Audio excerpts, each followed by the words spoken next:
In this video, we'll develop this testimonial block together. By following along until the end, you will likely have a solid grasp of how to create dynamic WordPress blocks.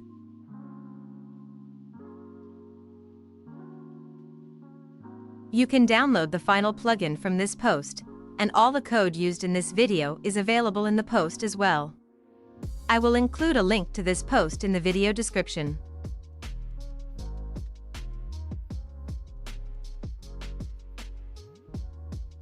After installing the Testimonial Block plugin, it will be added to your editor. By clicking the Add button, you can add a new testimonial as well as delete it.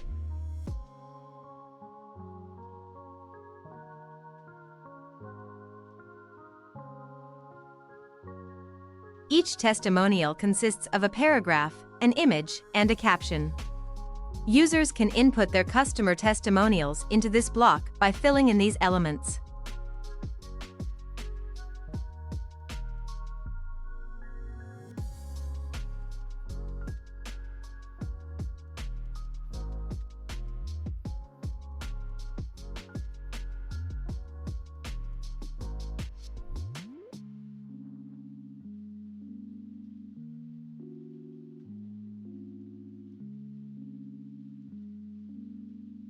Let's get started.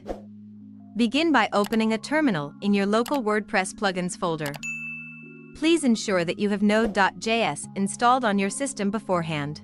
Run this command. After about a minute, you'll see a folder named WP Cookie Testimonial. Navigate into this folder and execute the following command in the terminal.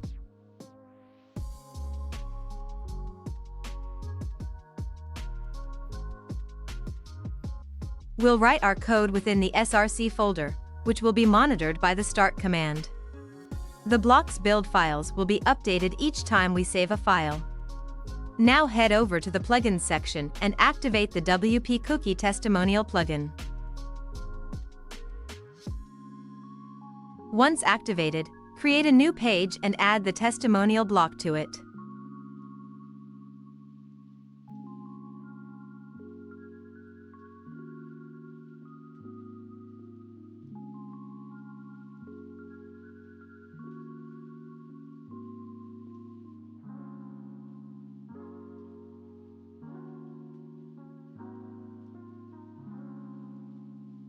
The block you see is a default WordPress block, and throughout this video we will transform it into our testimonial block.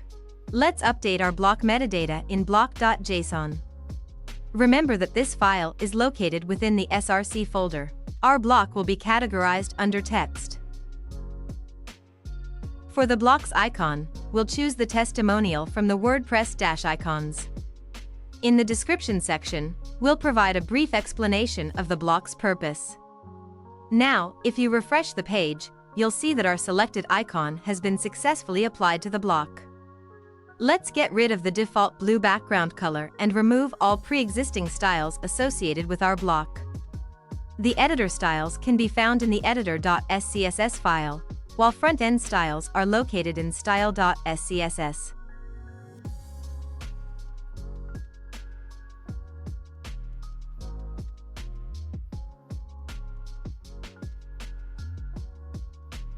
Press Ctrl plus Shift plus R for a hard refresh.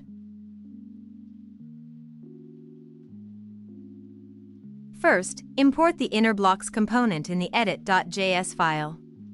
Next, we'll remove the default paragraph and replace it with a div tag.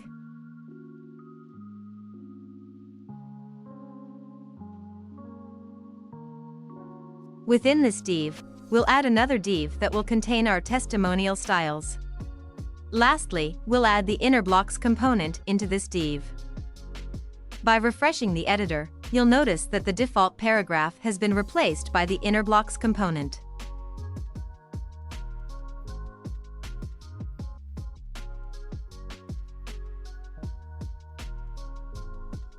Now, to ensure that any changes made within the InnerBlocks are saved, create a new file called save.js in the src folder. Inside this file, import both InnerBlocks and useBlock props. Next, export the save function. Within the return statement, use the InnerBlocks content component along with the useBlockProps.save method. Save the save.js file. The next step is to import the save.js file into the index.js file. To do this, open the index.js file and import save.js.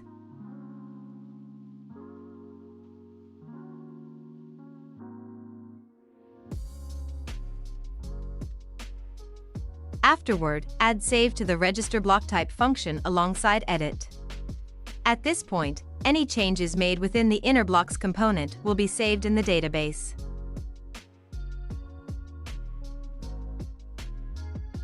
To test this functionality, I'll add an image to the InnerBlocks component and save it.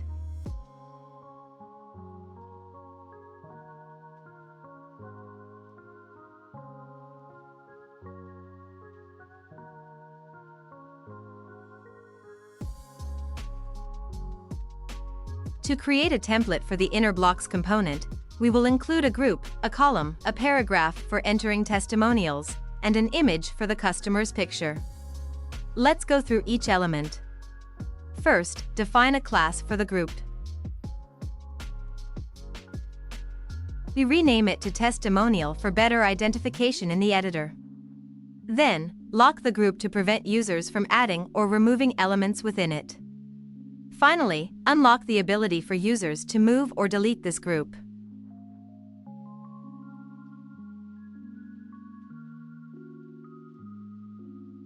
Assign a class to the column. Set the maximum width to 600 pixels. Add a 30-pixel padding to all sides using a style.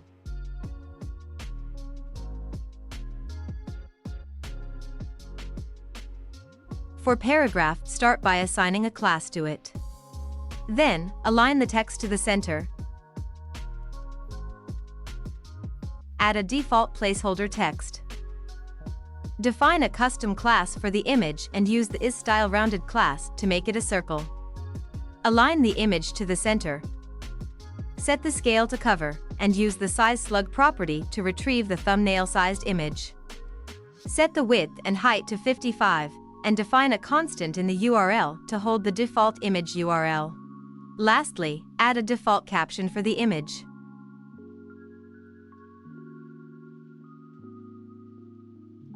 Now, using all the contexts we've created, let's build the main block template.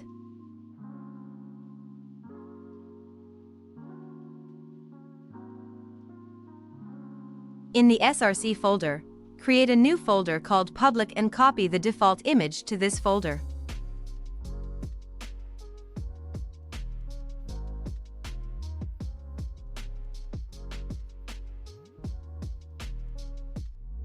Lastly, import this image into the edit.js file.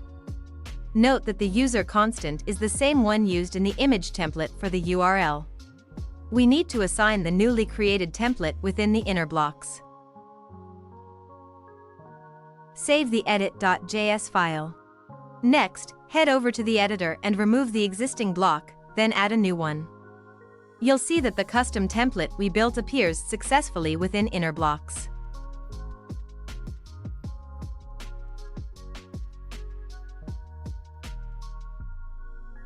To prevent manual addition of blocks by users, we need to disable the plus button in InnerBlocks component.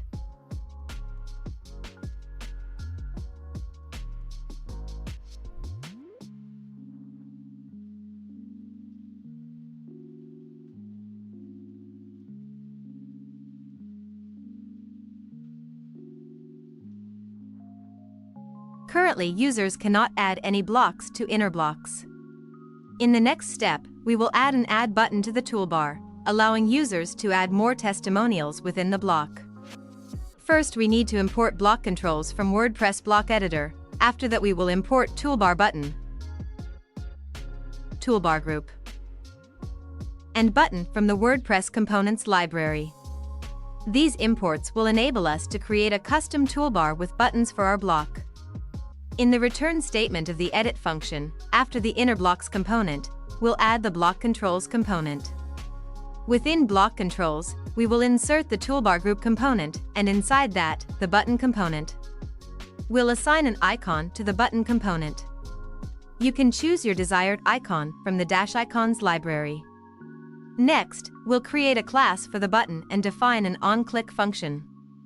Later, we'll implement this function within the edit function. Let's create the addGroupBlock function, which we will place within the edit.js file, before the return statement. First, we'll retrieve the current block's client ID using this line of code. If the ID is found, we'll create the required blocks using the createBlock function. We've previously stored the attributes of each block within an object, and we'll utilize these objects in createBlock. Now, we'll add these created blocks to the page by using the dispatch method. By providing the current block's ID to this method, we ensure that these blocks are added within our primary block. Now, save the edit.js file and reload the block.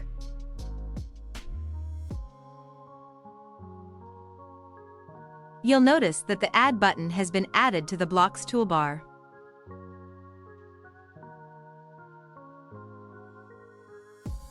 We need to import createBlock into the edit.js file as well.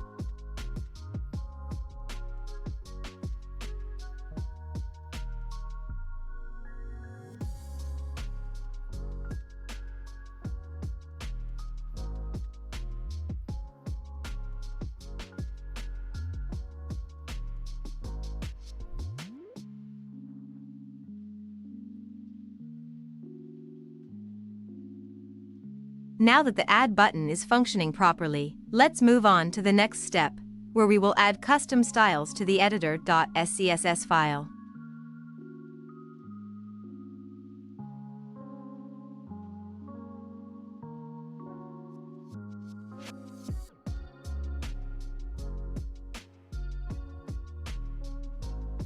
To ensure that the new styles are applied in the editor, perform a hard refresh by pressing the Ctrl and Shift and R keys.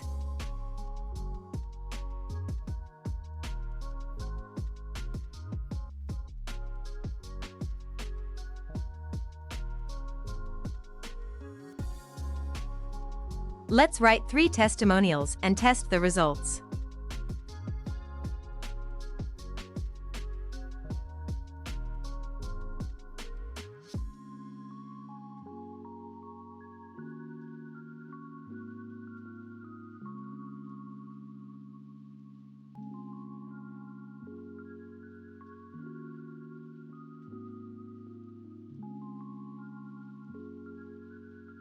To display the block content, you need to echo the content attribute within the render.php file.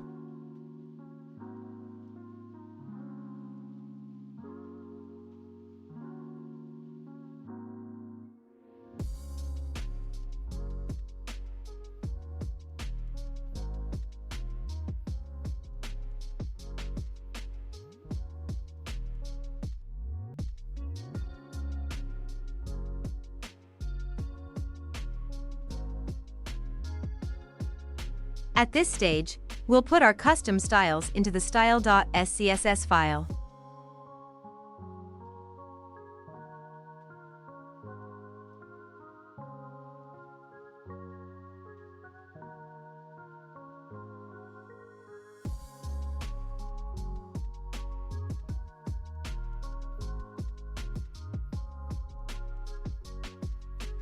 In the next step, we need to incorporate the Swiffy slider libraries JS and CSS files into our block.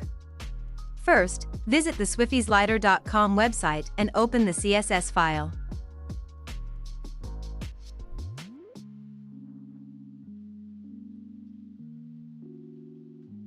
Copy the contents of this file and paste them at the end of your style.scss file.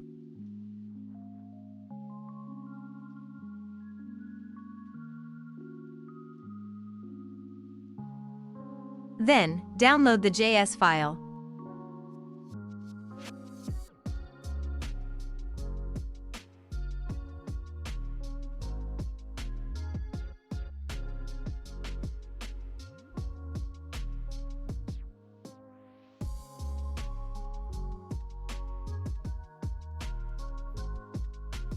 copy it to the public folder, and enqueue it in your block.json file to include it in your block.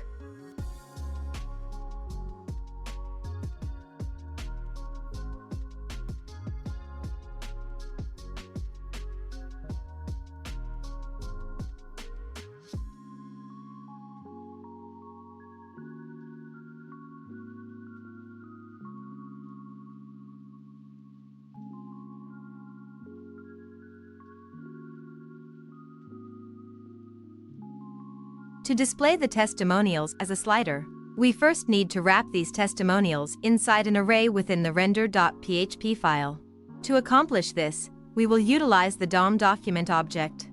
This will enable us to manipulate the HTML structure and organize the testimonials in a PHP array. Create a new DOM document object. Load the HTML content into the DOM document. Create a new DOM XPath object. Define the XPath query to select all testimonial divs. Use the XPath query to select the divs. Create an empty array for storing the testimonial divs. Loop through the divs and save their content to the array. At this point, all testimonials are stored within the testimonial group array. We will use the print_r function to display this array, which will help us confirm that all testimonials have been successfully added to the array.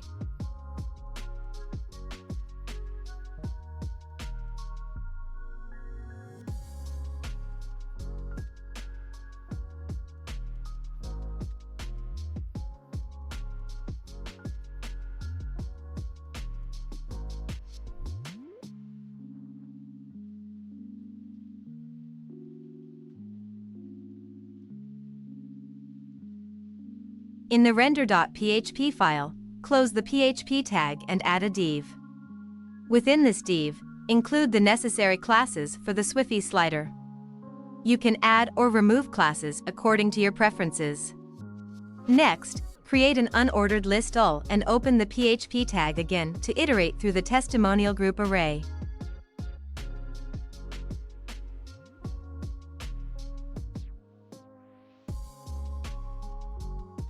For each testimonial, create a list item. Afterward, add 2 buttons for navigating the previous and next slides.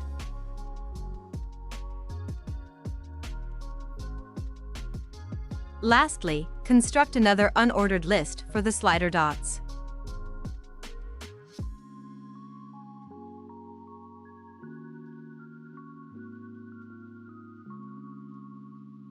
Populate this list with li elements, each representing an individual testimonial.